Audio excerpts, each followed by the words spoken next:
What's up, people? Welcome back to the BCMA podcast. That's the Black Clover Martial Arts podcast. This is Lucky from Lucky's Muay Thai. This is session 2, episode 11. In this episode, we're going to go over the fallout from the Sean Strickland Khamzat Chimaev fight, which has been a little bit crazy because I think there's one thing in particular that people are kind of missing. We'll go completely over the MMA on Netflix card, more or less, and discuss what value it had, if any, and does it mean anything going on in the future. And last but not least, your boy Conor is back, fighting Max Holloway, International Fight Week. So we got to discuss that a little bit. But first, if you like the show, keep the like, hit the subscribe button, tell a friend, pass it along, write a comment below to help with the algorithm. If you want to stop by the gym, hit us up, www.luckysmt.com. Right now, we have a great special going on. If you join both Muay Thai and Jiu-Jitsu, $245 a month, you get a rash guard and hand wraps. That means you get some gear and you get to take part in 2 fantastic martial arts, Muay Thai and Jiu-Jitsu, at the same time at a fantastic location with wonderful people. So hit us up, www.luckysmt.com. Take advantage of this fantastic offer. You get a rash guard, you get hand wraps, you get fantastic training. What else could you ask for? www.luckysmt.com for all of that and more. Okay, Sean Strickland and Khamzat Chimaev had a war, basically. I mean, I hate using that term. But they went 5 rounds, and it was a split decision loss for Chimaev. And initially, certain podcasters and certain analysts were saying, Strickland won the fight. But then there started to be questions, and other people started saying, I don't know. I think Khamzat won the fight. And there was a lot of conversation about whether Khamzat overtrained, whether or not he gassed out in the second round, which he looked very weird because he sort of half pulled guard or some weird thing where he rolled on his back, and that did not look good. And he did not do very much. Obviously, the rest of that round, Sean was on top, and it just was not a good round for him. But the rest of the fight, he fought moving forward. He landed a lot of overhands. He did some more takedown. Like, he did a lot of different work. He threw kicks. People were complaining that Sean Strickland was jabbing and going backwards, and he would occasionally throw a hook. I'm not going to lie. Now, I've been in a fight where I used my jab a lot, and I worked backwards a lot because I was working against a much bigger power puncher. So it made more sense to me to move back and pop shot and power jab. But now I'm going to be honest. I did kick and I did throw other punches, but I used my jab throughout that fight a lot, and I lost a split decision.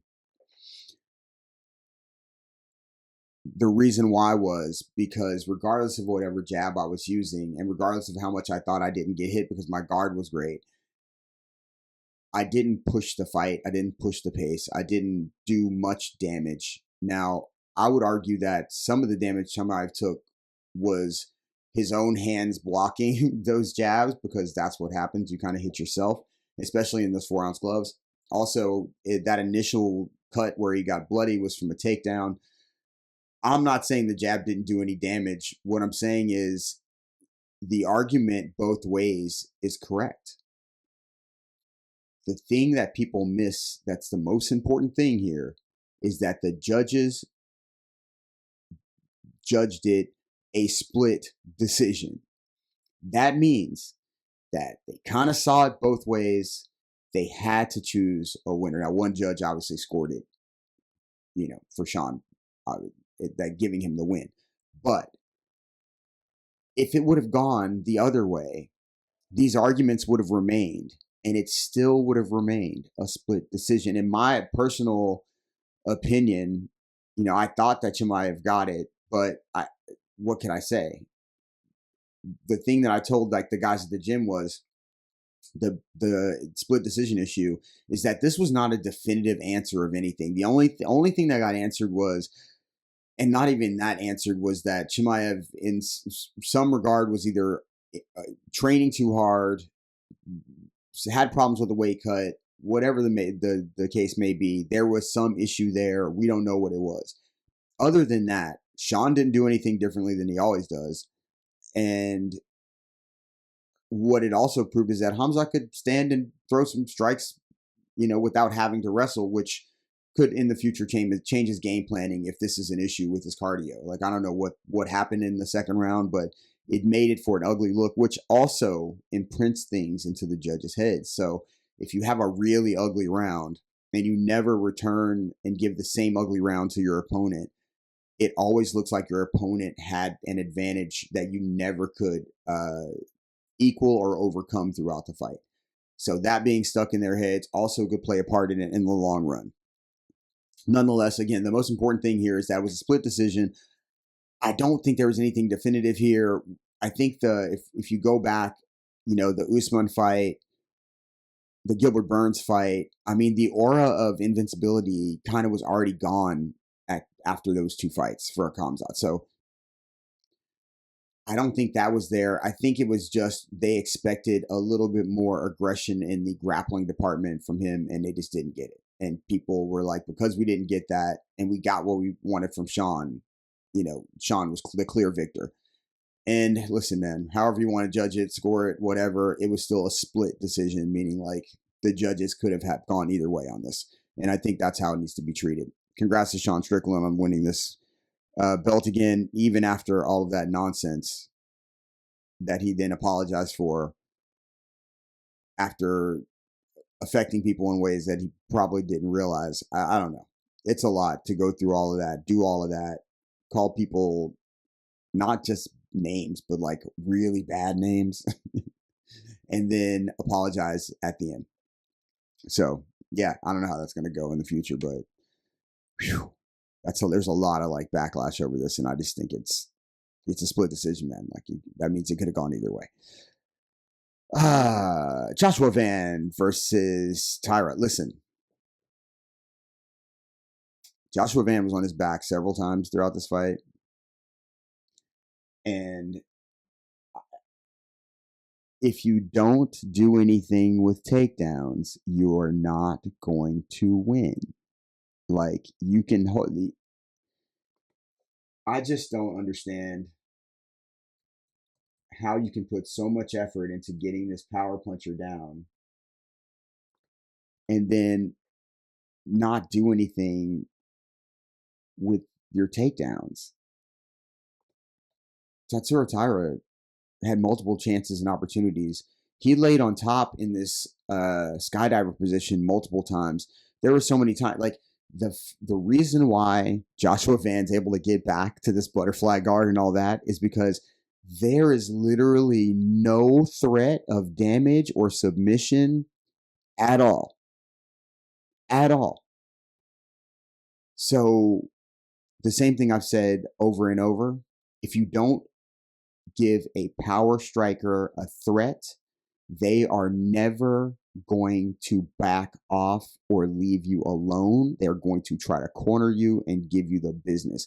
So beyond the not doing anything with takedowns, Tyra didn't judge his distance very well, because there was moments where they disengaged. He put his hands down and got popped again because he thought it was far enough away, I'm assuming. And the footwork went away. He landed a lot of like really low kicks just above the ankle, those low calf kicks that affected Josh Van. He never stuck with it, and then he stopped moving. And so if you stop moving and you stand in front of a guy like that, he's going to piece you up, and that's exactly what happened. There was also a punch at the end of the first round after Josh Van got up right as the bell rang that Tyra took that probably would have finished the fight if that would have landed in the third round. In the middle of the first round.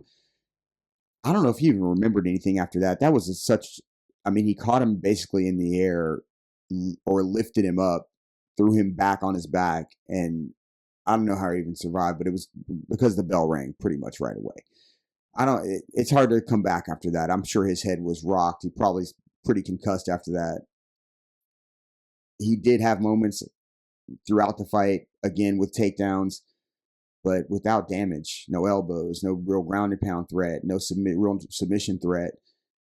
Josh Van's strong, man. He's just going to get back up. And at one point he had Tyra's back as well. So I think we'll be seeing Pantoja versus Josh Van next.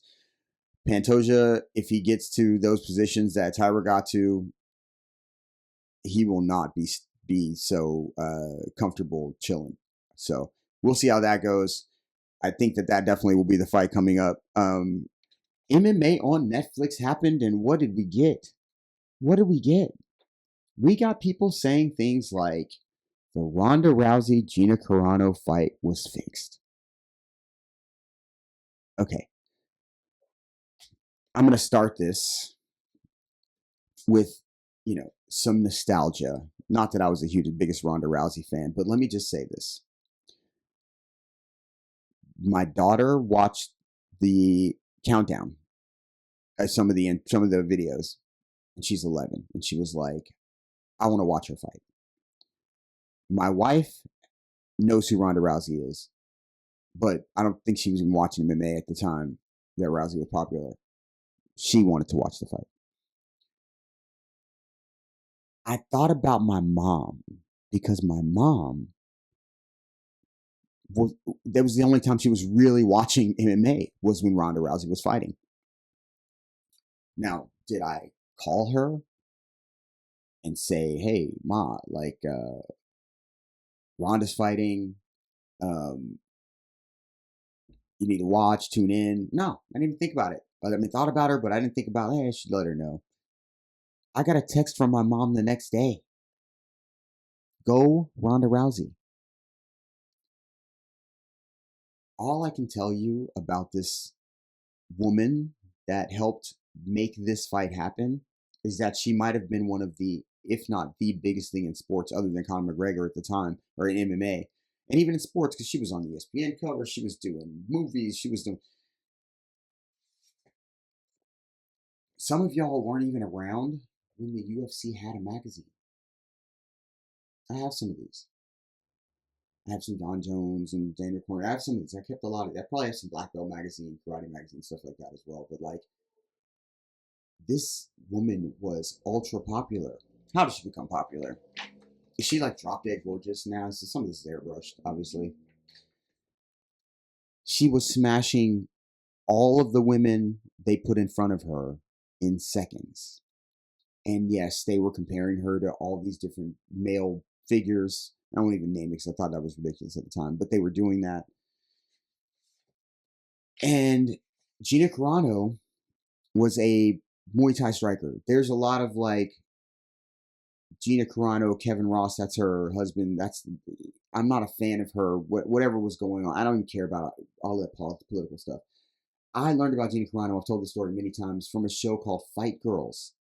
There was nothing on about Muay Thai in America that I knew of very much. There weren't a ton of videos. There weren't a ton of anything. But this show was on, I think, Oprah's Oxygen network. And I found it by accident. And there was like a couple of seasons. There are other, Felice Herrig, who was in the UFC, was on that show. There's a few other fighters, but I think she was even coaching on that show. I don't think she was a participant. I think she was a coach. Anyway, she's been around for a long time. And, the UFC was a magazine, yes, but there was something before that even. This is Fight Zone magazine. I think this is from 2007. You might go, why you, first of all, I've been on this MMA, no holds barred fight thing for a really long time. I got stories. But, and you open this, and here's a sign to Lucky from Dan Henderson. It's just inside of here. Now, the reason why I actually kept this is because there's a fight league called Panther Fight League. Right there. See Panther Fight League? All right. They did a show here in Miami. Nobody was into MMA back then. But you know who was into MMA? Do you know who? Me. And this was my first company. Bomb First Fight Gear. Let's see if I can put that a little closer for you to see it. Bomb First Fight Gear. That was my first company. And that picture is Pablo Alfonso. You guys maybe don't know Pablo, but he was a fantastic dude, champion. And I think you probably don't know him, but his but he was Terrence McKinney's coach. Terrence McKinney. I think he maybe still is. I'm not sure, but I saw Terrence McKinney training here in Florida. And with Kevin Holland, so I'm not sure where he's training at, but that was his coach. So that's how long I've been doing this. In this magazine, Gina Carano, the women of MMA prove they're here to stay. Like, it's on the cover too. There, right there. Like, you have to understand, first of all, this was historic. I don't think it was promoted as properly as it could have been. Like, they did say historic a lot, but I think there was some depth that the UFC could have gone into, because obviously they have access to all the different highlights and things like that they couldn't use for the marketing for this. So they would have done a much better job, I'm sure, of like explaining the value of these two women fighting. But regardless, this was what was supposed to happen. Gina Carano hasn't fought in 20 years. She is not in shape in any way for fighting. I mean, maybe if she'd have fought a striker, maybe we'd have seen something. But Ronda, the only thing like different about Ronda is that she didn't catch her in like a hip throw. She hit the double leg, and I'm assuming she did it this way because they probably knew that Carano had trained for the other throws, and that she just didn't. Whatever the case, this is exactly how it's supposed to go. This is not a fixed fight. This is not nonsense. Gina Carano decided to throw a low kick early, which is also ridiculous, instead of like circling away from. She even said in the countdown, I'm expecting a ball of whatever Ronda Rousey coming towards me. I'm not sure if you already know that that's a thing, why you're not footworking away to sort of just keep that off of you. Nonetheless, I wasn't expecting anything else. But for people that saw this happen in real time years ago, this was exactly how Ronda was doing the girls years ago. So, and if she wants to go on about her business, listen, the idea I think for them was like, let us put on a card. Let's make it good.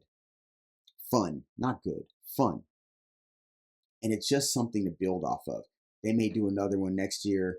There's like ways they can make this work, but let's run through this really quick. Mike Perry defeats Nate Diaz. Yeah, I mean, Nate wasn't in shape. He took elbows. He got cut a lot. 4 cuts at least, I think Stitch Duran was saying in the corner. And he just had the Crimson Mask, man, and there's nothing you can do. If you can't see, you can't fight. And he said he broke his finger in the beginning. Obviously, that was all taped up at the press conference. And Mike Perry was there to do work, and he did. He did everything he was supposed to do. Punch, elbow, knee, like threw some kicks. Like he did exactly what he was supposed to do. Nate did have a nice little hip throw at one point, but he just couldn't get anything going. That's because he wasn't in shape, and honestly, disappointing as hell. If you're not going to be in shape, and if you're not going to actually fight, then just, I mean, go do all your stuff and you sign autographs and all that stuff, brother, because people love you because of the way you fight, if you're actually in shape and actually at least trying to fight. And for a guy like Mike Perry, and he even said, I wasn't doing stuff that my coaches wanted me to do. And like that stuff right there, when you hear it as a fan, you're like, ah. All right, anyway, Francis Ngannou defeats Felipe Lins 431 of round 1. Listen, 431. Not bad, Felipe Lins. He actually did try to do a couple things, but he got caught, I think, on the side of the head at one point, and that was all she wrote. And then Ngannou and John Jones, there's all this talk about whatever, nobody cares because John is under contract, and they ain't letting him go and they ain't paying him. And he keeps talking about arthritis. What are we even discussing? Saladin Parnasse, probably the best MMA fight on the whole thing, because it was all things. Robles Despagne versus Junior Dos Santos was just like, it was heartbreaking. I told my wife and my daughter before it started that this was just not going to go well. It was a bad idea, and it was. Even though Dos Santos was having some success with the low kicks, which if he kept going, maybe that would have been something, but it wasn't. Namo Fazil, he laughed off Jake Fabian and then submitted him with a dark choke, and it was what it was. Adrian Rice held the choke way too long. 30 seconds too long, maybe, versus Fumi Nakuda to win beyond the bell. All right, what? It was bad. It was a bad stoppage. That fight was over, and he could have let go, and the dude would have still been awake, and it would have gone to the cards. And who knows who would have won? I don't know. It was close. I still think Adriano Moraes would have won, but he was like, "I'm gonna make sure I'm gonna win. I'm gonna win." That's terrible. Don't listen. If you're a fighter, don't ever do that. That shit is mad disrespectful. And like, let him go, man. If the bell rings or if they tap, I mean, obviously you got to wait till the ref grabs you. But Herb Dean had hands in there. Gotta let go. Beyond that, was any other fight that was worth talking about? Alina Pereira fought Jade Mason Wong. If you know, you know. Pereira is really good. I think Jade Mason Wong is underrated because of, I guess, her.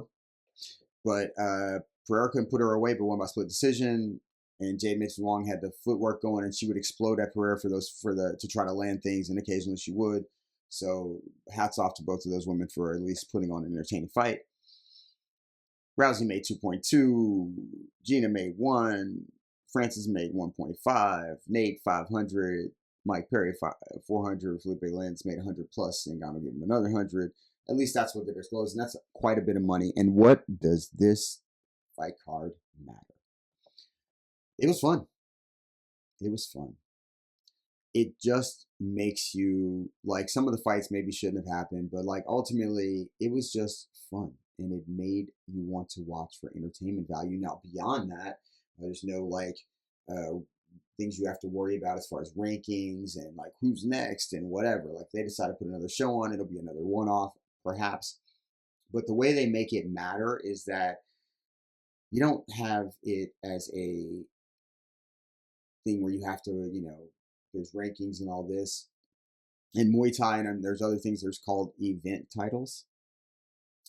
And you put some event titles on the line, or an event title, and maybe you let the fans vote for who's going to get the event title.